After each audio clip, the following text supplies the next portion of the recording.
Hi everyone, it's me again. It's April 18th, 2013, and I've already reported the deets for the day, and now I'm just taking you along for the ride. I just came from Costco, and I had to get some greens there, and I wanted to get some organic apples, but they were like plumb out of apples, and that's one thing I insist on. Apples absolutely must be organic. So, and the farmer's market is already closed because everybody has been in my way today. You know, it's like, didn't they know that I'm on the road? It's been one of those days. I've been on edge, and so I picked up some stress care because the 5-HTP is not working for me right now. So I picked up some Himalaya stress care, and I'm gonna try using that. Hopefully it'll work because yeah, I'm just wanna like crush their heads, you know.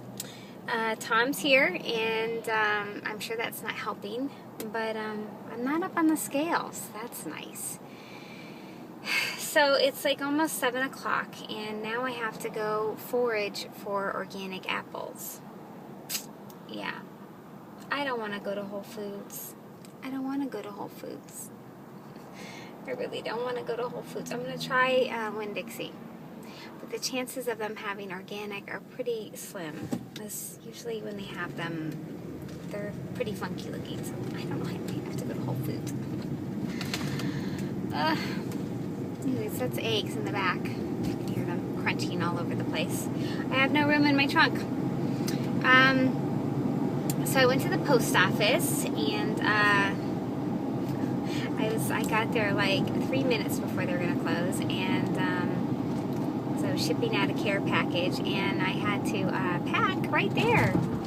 Apparently the mail guy was very entertained by my packing efforts.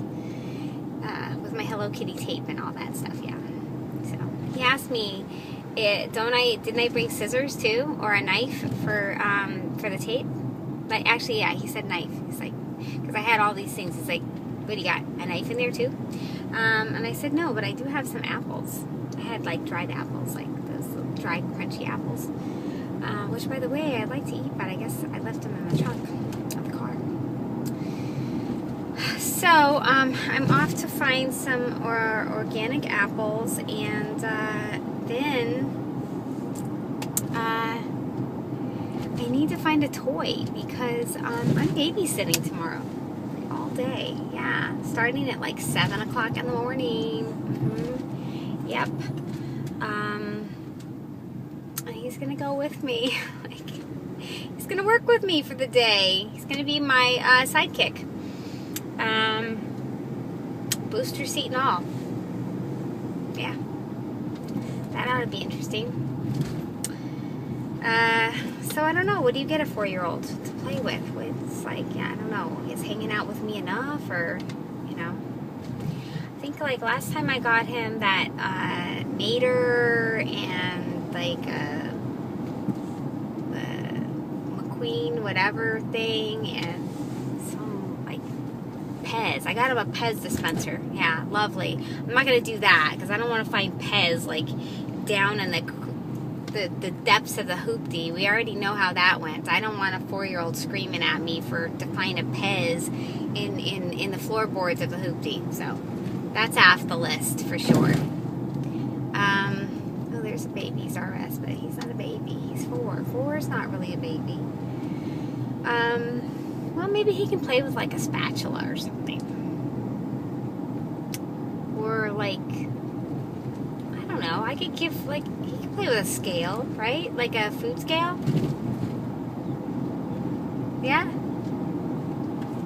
I can invent something, I'm sure, if I can't find a toy, because it's 7 o'clock at night. Where am I going to find a toy at? I don't want to go to the mall. Yeah, so that, and he likes Stank Face. You know, Stank Face may have some issues with him in the beginning, but you know what's going to happen. You know, he might eat a limb or something, but I got Band-Aids, so, you know, we're good to go. So he's going to help me in the morning. He'll help me cook, and then I'll feed him. You do that, right? You feed 4-year-olds. I'm sure you do. It's 7 o'clock in the morning, so I'm assuming I'm going to have to feed him. And then, you know, I'm going to pop his little booster seat in the car and take him along for the ride. I know all you moms out there are going, oh my God, don't let your kid, don't leave your kid alone with her. No, actually, I took care of him for almost 6 months, as his grandfather is the one who had the quadruple bypass. So, you know, I was in the same household with him for like 6 months, and I watched him quite a bit. But, you know, I didn't have to, like, wake up and make him breakfast and get him to school and do all that kind of stuff. And I don't really think that I took him in the car by myself, you know. So, but I did do a lot of toddler laundry and diapers and, you know, all that kind of stuff that we mommies do. And yeah, so that's what I'll be doing tomorrow. So I'm going to go to Winn-Dixie. I'm going to see if I can find some organic apples. You know, the last time I was in Winn-Dixie, I don't know why this is. Well, it's not just Winn-Dixie, but do you ever have like the urge? I know this is going to sound strange, unless you can relate to me, which maybe there are a few that can relate to me. Do you ever have like the urge when you're like out and about and you just feel like I don't know, pinching somebody, you know?